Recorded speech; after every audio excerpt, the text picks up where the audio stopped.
Hi guys, welcome back to our video again. Today we got to test ride this Ducati Scrambler. This is basically the icon. These are the entry level for Ducati. It's an L-twin air-cooled engine, so it's adopted from the previous generation of Monsters. However, we don't see this on Singapore road that much.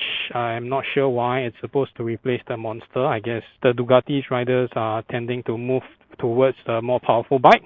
But personally, I think this is a very cool bike because of its retro looking, and then round headlight, slight off-road capable of a bigger front wheel. I think it's 18 and a 17-inch wheel. It has a bench seat, okay. And this bike is really simple, no electronics, basically just your ABS. So you have your Rambo brakes at the rail, single disc. And because it's not a very powerful machine, so that's why you have a single disc 4-port caliper radial mounted Rambo brake at the front. So we got a non-adjustable front suspension and also a preload adjustable rear. So let us try to test ride it. The bike is pretty low, so as you can see, my knees are both bent, my feet are both planted on the ground. And then this is your simple fuel cap by key, okay? And it comes with a hydraulic clutch. The older version is a cable clutch. And then you have your simple stuff. So your readings are quite straightforward. These are high beam, low beam, pass light. This is to control your dash, okay, where you can see a few information. The newer model will also have a fuel gauge and a gear indicator, which the older one doesn't have. This is your signal light, your horn, and then this is your DRL, I think. Yep, and then your hazard light. Okay, and this is the on-off switch. So the mirrors are round, and then they also have the sportier one for other version. So let us start the bike. You can't really feel the vibration, but there's a lot of drum on the bike. So let us try it out.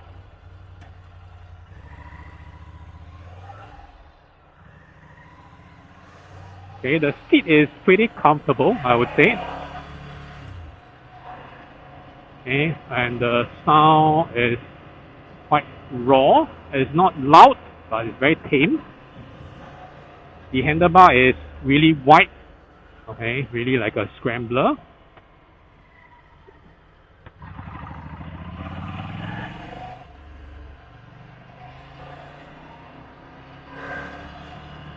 The only concern when we are riding a V-twin is because one of the cylinder is directly here.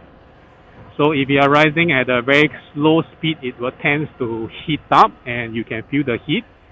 And the other reason is the pipe is very near to your feet. So that's something we gotta try out. So we will try cruising on really slow speed on the CT to try if okay, I can't find the neutral gear. Okay, probably okay, got it. Probably I'm not used to it. We shall try a few more times and see how later. Okay, the common issue is the heat management lah. So if you are using this for a daily ride, especially in some time like this, that's the main concern. What we do here is we will just try to squeeze through traffic, roam around small roads and routes and see how it goes. Okay, the neutral is easier to find out.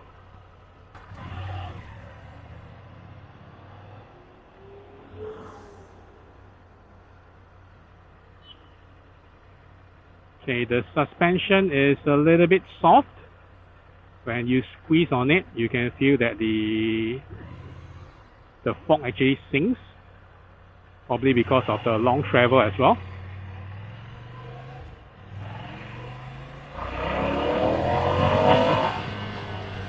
Okay, low-end torque. It's all about low-end torque when we talk about V-twin, big V-twin. Actually, this is a mid-size V-twin. It's a 800 and I think 2cc. Okay, when it's moving, you don't really feel the heat.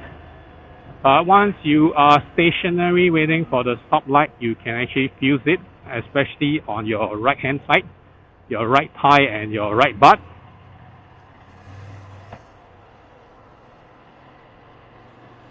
Okay, I really like the handlebar position. It's core upright, open up, so it's very relaxing. And the seat is pretty nice too. So far, so good.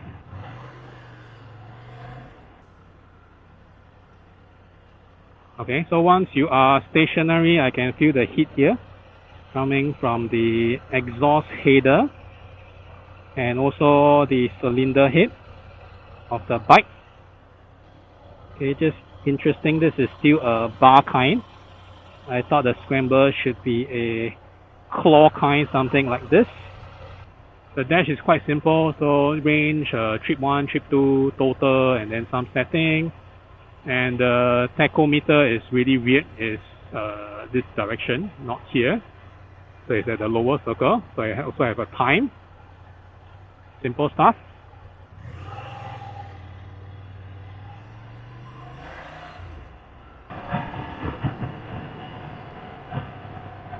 Okay, very bearable kind of vibration starts to roll in after 4,000 RPM.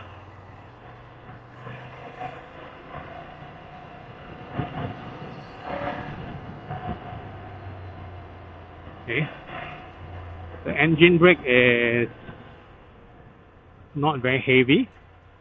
We try whether we can squeeze through. Because the bar is slightly wide, I don't think you can squeeze through. As you can see, the handlebar is really wide. Okay, so that might be the limitation. Maybe because of the huge vehicle, but I'm not sure. We will try a few more traffic lights and see how it goes.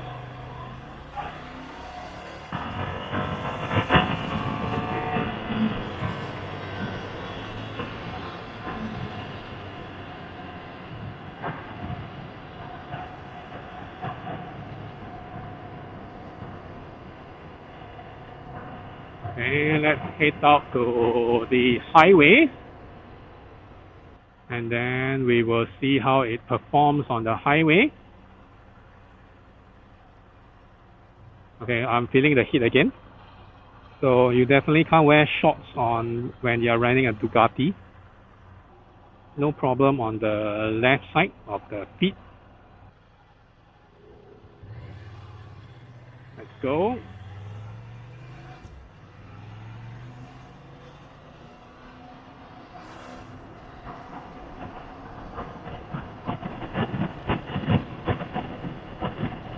Okay, you can feel the vibration starts to kick in after 4,000 RPM. And I believe it's a 6th year because most of the time eco engines usually run on 5 years. Yes, it's a 6th year, so we are at year 6. So cruising around 4,000-5,000 RPM. You already break the speed limit by a little bit. You can start feeling heavy vibration on the throttle. It's also because it's a naked bike, a Scrambler, so the wind protection is not that great. Hey, shit. We went to the wrong route.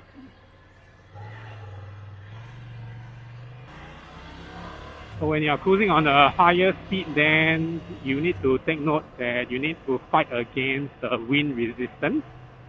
And I guess because of the wide handlebar, so it's easier to steer the front end of this bike.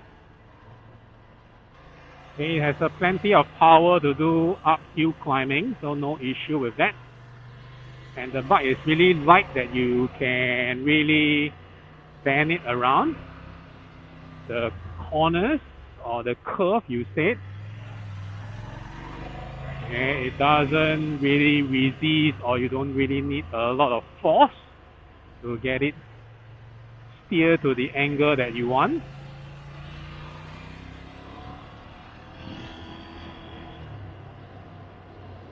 Okay, which is really nice about this Scrambler, easy to handle.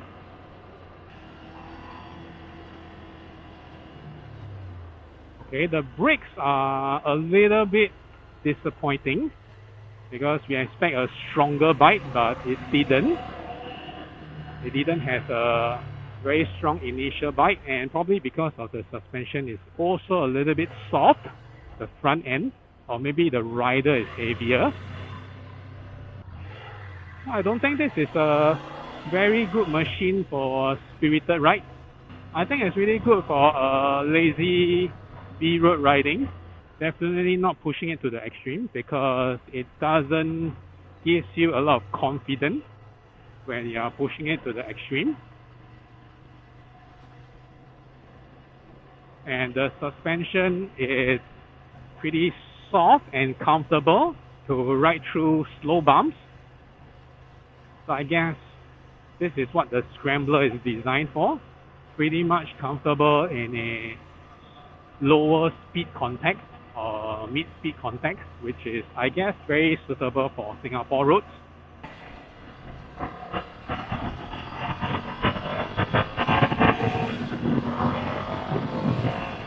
The power delivery is also very linear, as you can see here. It doesn't throw you off, and it doesn't give you that feeling that it's gonna do power really anytime. So it slowly builds up the speed, and they give you very constant power, which is really good for non-seasoned riders. So because of the very linear power delivery, it doesn't give you a surprise power surge, that makes it very hard to control or non-beginner friendly. You need to squeeze the brake really hard in order to let it stop. But it's really very nimble, this bike, that you can bring it through the corners. So it's a very fun bike to ride within the city and small roads like this.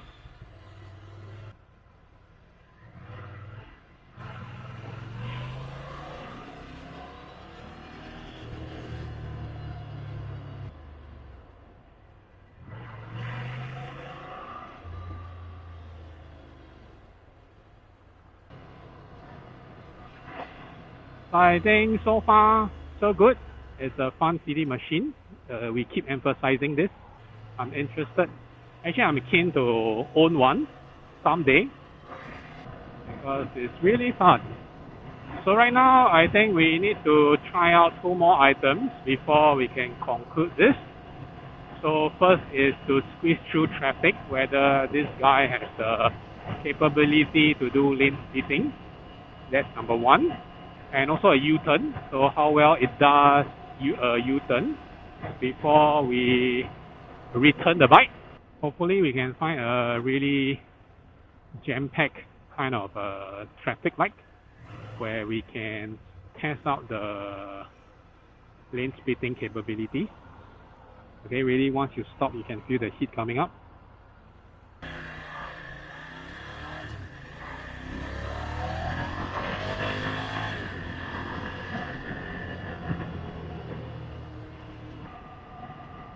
Let's see whether we can lane split. Shouldn't be a problem because there's a lot of space here and there's only one car.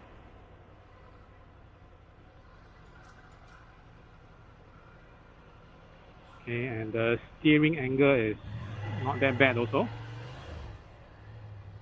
I would say quite decent lah. You can do lane splitting as long as you are confident.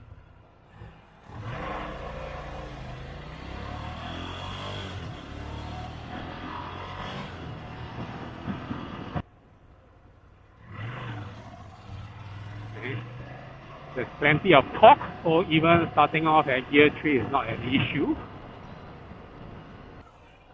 Okay, I guess we have been on the seat for about, 30 minutes, 40 minutes or so.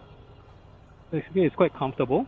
The whole riding posture, ergonomics is very comfortable. You can sit on this for the whole day, other than the heat is an issue during a traffic light. And also the wind blast if you are cruising this on maybe over 3-digit speeds on the long stretch. So other than that, fun. So while waiting, we try to see what we can do here. Oh, you need a pin code. Battery, DRL control, backlight control, servicing control, date setting, clock.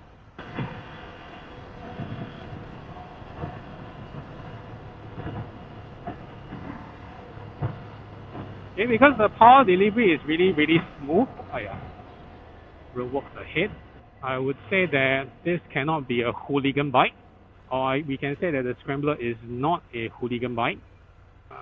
Okay. So it can be done. Lane splitting can be done.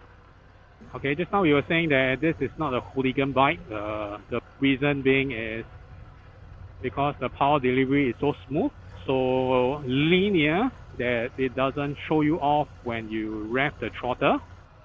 Wow, it's getting really hot. Now both of my inner lower thigh can feel it. Woo. Wow. Okay, it's really getting too hot.